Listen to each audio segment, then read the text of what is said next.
Continuing with the isomer, let's talk about some more isomerism. Let's talk about other compounds, something like the formula of C2H4. Now, C2H4 has only one structure, that is CH2, double bond CH2. There is no other structure which is possible. Now, this compound is termed as ethene. Now, as we talk about the naming of an alkene, what we do is we talk about the number of carbons in the main chain. Here we have two carbons in the main chain. So the word root is actually ethane. Now, what we do here is we add to it ene. So here we have e it plus a plus e. Now here there are two vowels, so it simply one vowel is eliminated and we get ethene. So that's what we have as the naming. Now let's have another compound. Here we have only one structure, we have only one formula, and that's what we have as ethene. Here, as you can very well see here, the double bond equivalent, if you find it out, we have C2H4. There are two carbons, valency of 4 minus 2 by 2 plus 4 hydrogens, valency of 1 minus 2 by 2 plus 1 equal to 1. So here the double bond equivalent turns out to be 1. We can have a double bond or we can have a cyclic structure here. Since the cyclic structure needs at least 3 points, here we have only 2 points, so cyclic structure can't be formed. Now let's have we have compound C3H6. Here again the double bond equivalent would turn out to be 1, so it would be containing a double bond or a cyclic structure. The compound could be CH3, CH, double bond CH2, or the compound that we could get is CH2, CH2, CH2, which is same as a triangle. This particular compound is called propene, and this particular compound is called cyclo.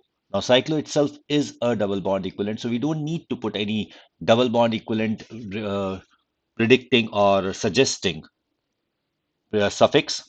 It is cyclopropane. You need to understand that whenever we are naming an organic compound, then everything of the organic compound has to be mentioned exactly once. We do not have to get it mentioned more than once or less than once. It is exactly once. So if we have a double bond equivalent here, cyclo mentions it. We don't need to mention it again. We should not mention it again. Let's have, there are two structures possible for C3H6. Let's say we have the compound C4H8.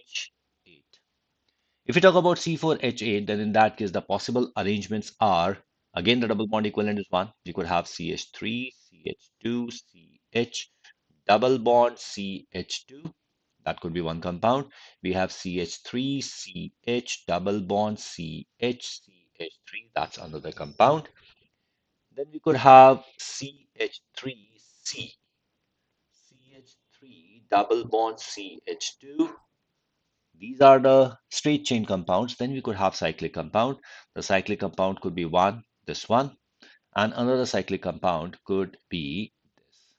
Now let's have the name of these compounds and we find out the isomers. As we talk about in C3H6, propene is the compound which has a straight chain while cyclopropane has a ring.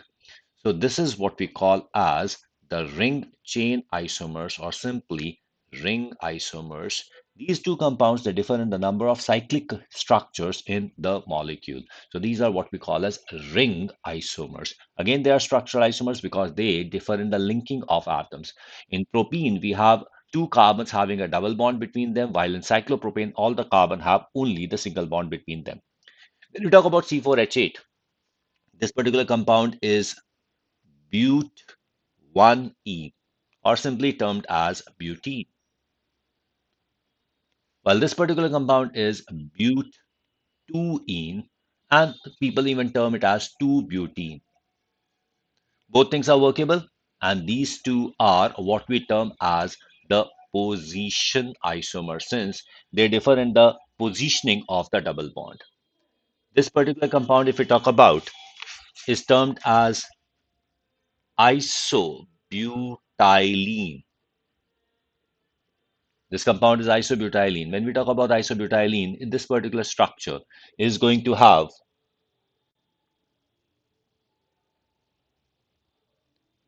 this particular structure is going to have a double bond. This is our isobutylene, and the name of this particular compound would turn out to be 2-methyl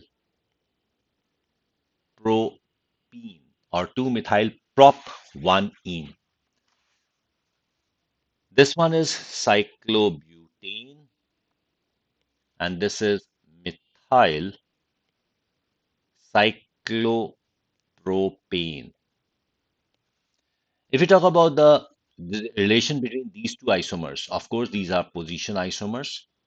If we talk about the relation between these two, these are what we term as chain isomers. If we talk about these two, these again are chain isomers. As you can very well see here, the primary chain or the main chain is prop. Here, the primary chain is bute. And if we talk about the relation between these two, these are ring isomers. Let's talk about further. We talk about the compounds having C2H2. Here, if we talk about the double bond equivalent, this is 2 carbon, valency of 4 minus 2 by 2 plus 2 hydrogen, valency of 1 minus 2 by 2 plus 1, that turns out to be 2. This particular compound has double bond equivalent as 2, which could be having two double bonds. It could be having one triple bond, or it could be having one ring and a double bond, or it could be having two rings. Two carbons don't allow for the ring structure. We have only one formula, one structure for this particular compound. It is CH, and this is what we call as common name is acetylene, while the IUPAC name or the systematic name is ethyne. We have compound C3H4. C3H4, again, the double bond equivalent turns out to be 2.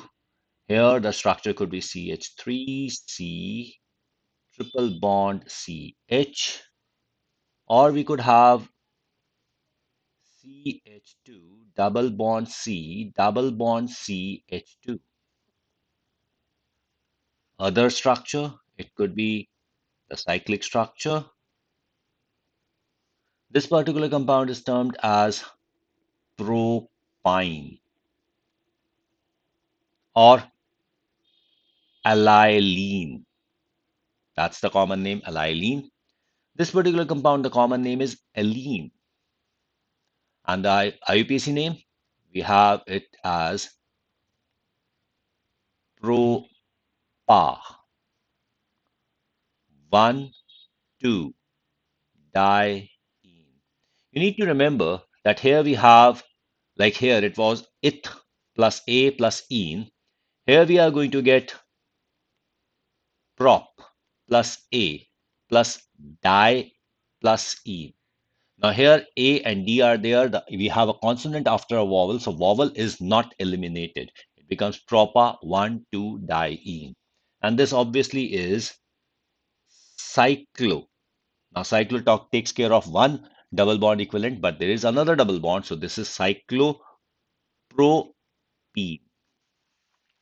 Now if we talk about the relation between these compounds, what we find is that here the first compound that is propine represents an alkyne, while alene represents an alkene. So these are functional isomers. The compounds which differ from each other in their functional group, that is the group which decides their family, are termed as functional isomers. Alkyne and alkadiene would be functional isomers. Whereas if we talk about this particular relation, it's going to be ring chain isomer or ring isomers. And then we have another compound. We talk about C4H6. Talking about this particular compound, how many compounds we could have? One could be CH3, CH2, C triple bond CH. Then we could have CH3, C triple bond C, CH3.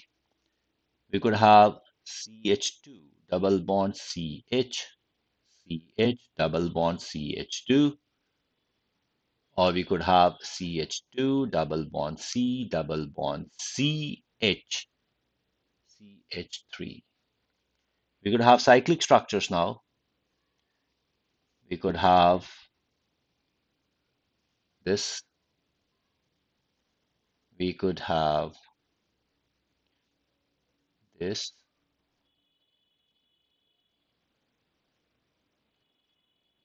this,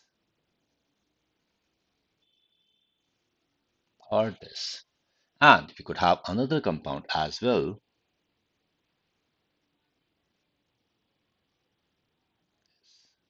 Now let's have the name of these compounds and then we can define what the isomers are there. The first compound is butane. You can say it as 1-butene, butane 1, or but-1-ine. This is but-2-ine. And as we can very well understand, these two are position isomers. Here we have buta 1,3-diene. This is buta 1,2-diene.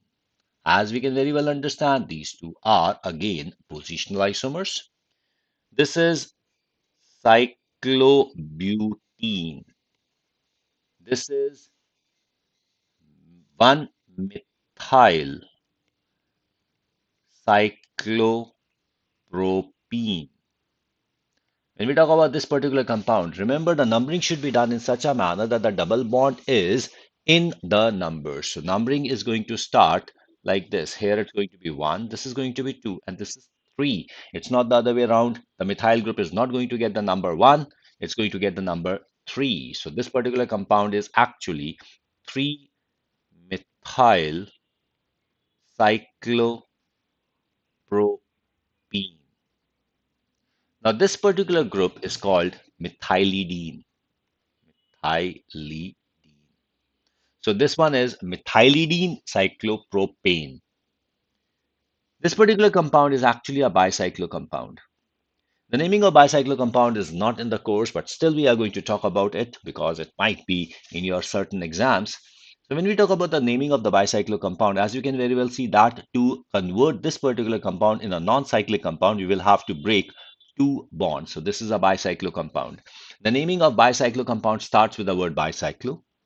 Then we talk about the total number of carbon this particular compound has. This particular compound has 4 carbons. But the word bicyclo includes the two double bond equivalents, that is 2 degrees of unsaturation. So now the compound is not going to be butene or butane, it's going to be butane since bicyclo has taken care of two double bond equivalents.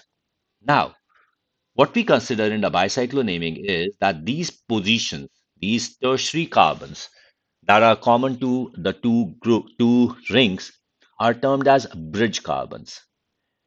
We move from one bridge carbon to the other and we find how many carbons are in between. Like here we are going to have 1 carbon when we move into this bridge. Here we have again 1 carbon if we move into this bridge. And if we move in this bridge, there is 0 carbon. So the naming is done bicyclo, going from the biggest to the shortest bridge. Bicyclo 1,1,0 butane. So that's the naming of the bicyclo compound. Let's talk about what kind of isomerisms are there. If we talk about these three, these three quite obviously are position. The double bond position is changing. But when we talk about this particular compound, this and this, these are chain. If we talk about the relation between these two, these are functional. And if we talk about these are ring. So that's what we have as isomerism in this case. Let's have a few other examples. Let's say we talk about a formula C4H10O. If we talk about the compound C4H10O, then in that case, let's say we have the double bond equivalent first. Double bond equivalent is 4 carbon.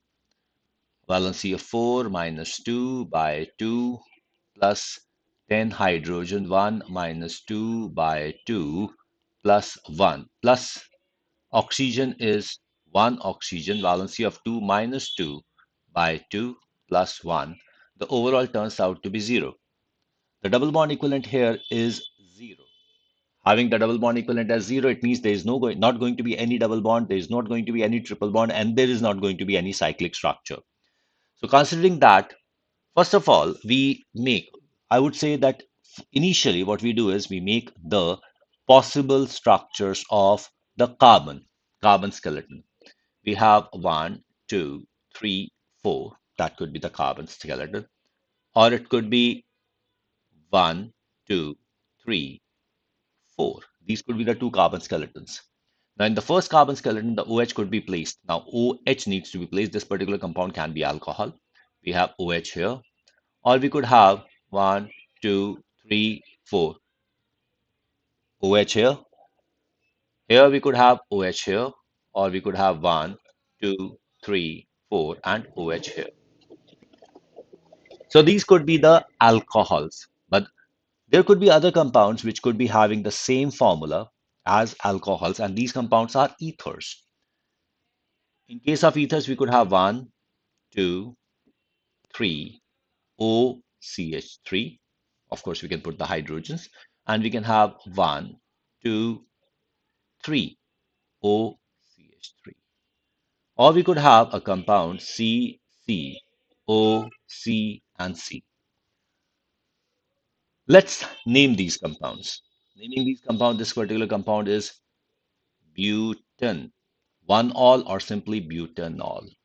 This compound is 2-butanol or butane, 2 all. If we consider the isomerism here, quite obviously these two are position isomers. So here we have the position isomers, butane 1 all and butane 2 all.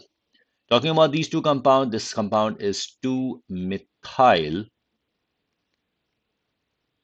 propan 1 all or propanol, while this compound is 2-methyl propan 2 all. If we talk about the two isomers here, again, these are position isomers. The methyl group position remains the same, but the OH position is changing in the two compounds. If we consider these two compounds, remember, in case of ethers, these are two alkyl groups. The longer alkyl group is considered the primary chain, while the shorter alkyl group is named as alkoxy. So here, when we name it, this is going to be methoxy propane. This particular compound is methoxypropane. While if we talk about this particular compound, remember it appears to be a chain isomer, but it's not actually a chain isomer. What we find is that the main chain is one, two, three. Again, it's propane. The side chain is again methoxy, and methoxy is attached to the second carbon. So this particular compound is 2-methoxypropane. This is 2-methoxypropane. And again, what we find is these two are position isomers.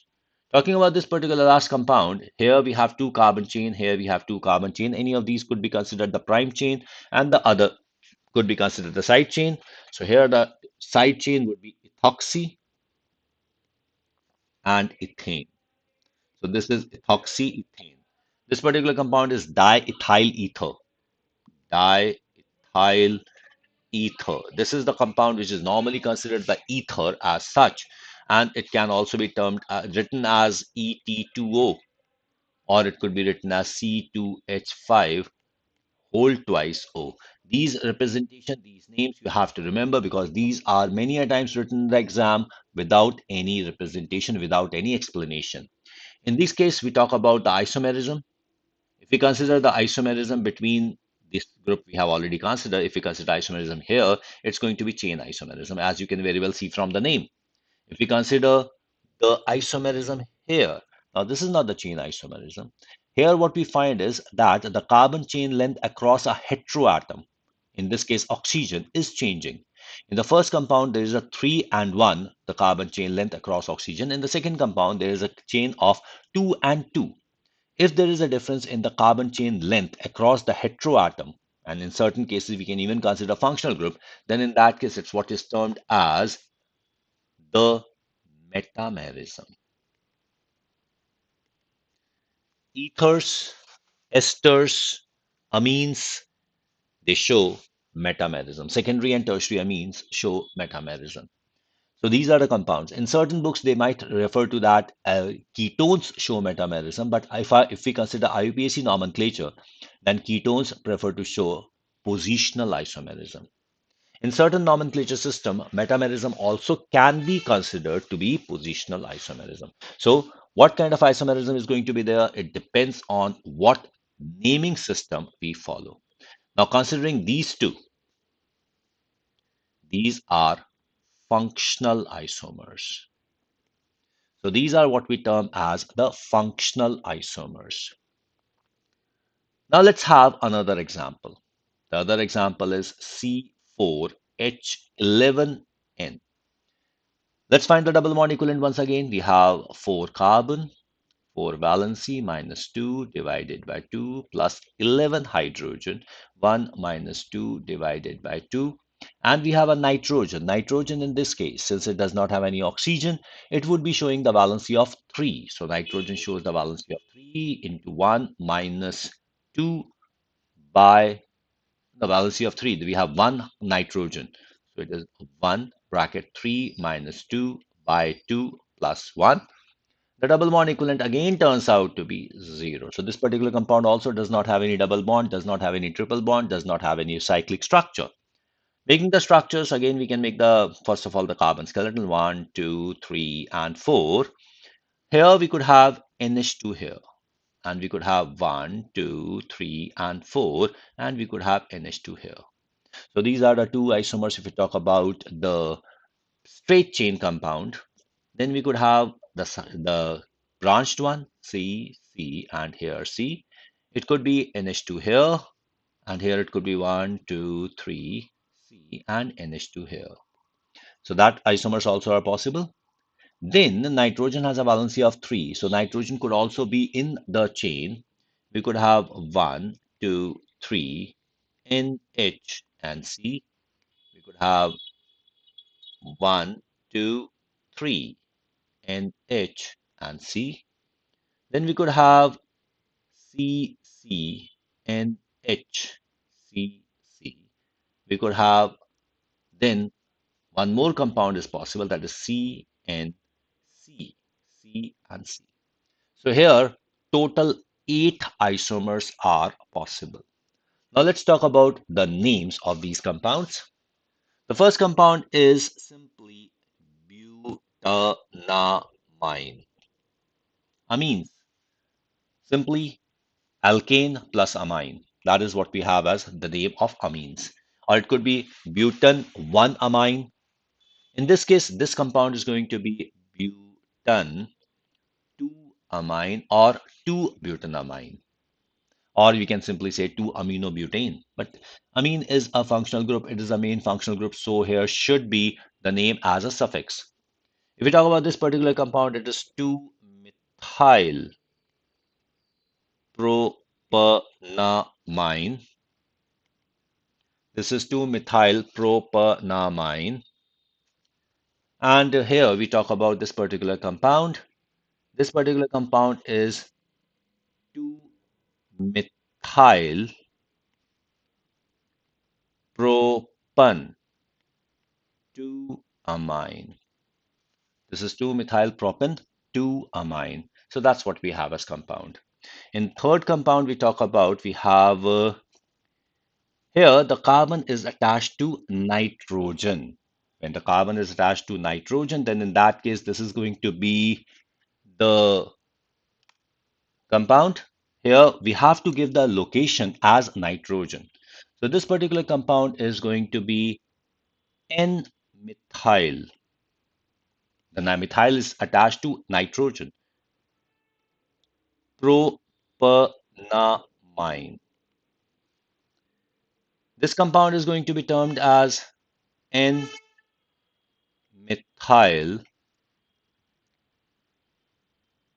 propan 2-amine.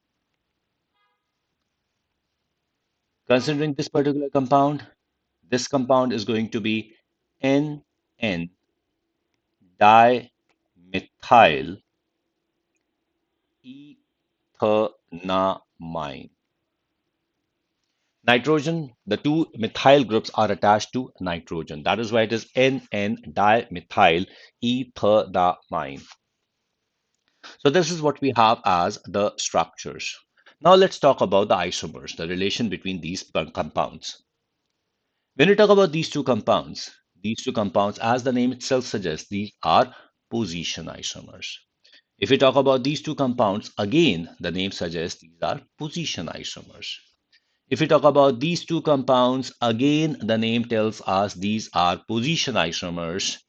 Now, if we talk about these two compounds, these are chain isomers. As the primary chain in first case is going to be butane, the primary chain in the second case is propane. So this is chain isomerism. If we talk about these two compounds, as we can see, the carbon chain length across nitrogen is changing. So these are metamers. Now, the degree of an amine is not decided by the number of carbons attached to carbon. The degree of amine is decided by number of carbon attached to nitrogen. So what we find is the first compound is a primary amine. This is also a primary amine. This also is a primary amine. This also is a primary amine, whereas this is a secondary amine. This is a secondary amine. This is a secondary amine, and this one turns out to be a tertiary amine.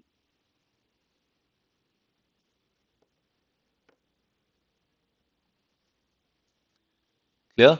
This turns out to be a tertiary amine. So it is 3-degree amine. Clear? The primary, secondary, and tertiary amine are actually functional isomers of each other. These are functional isomers of each other. Clear?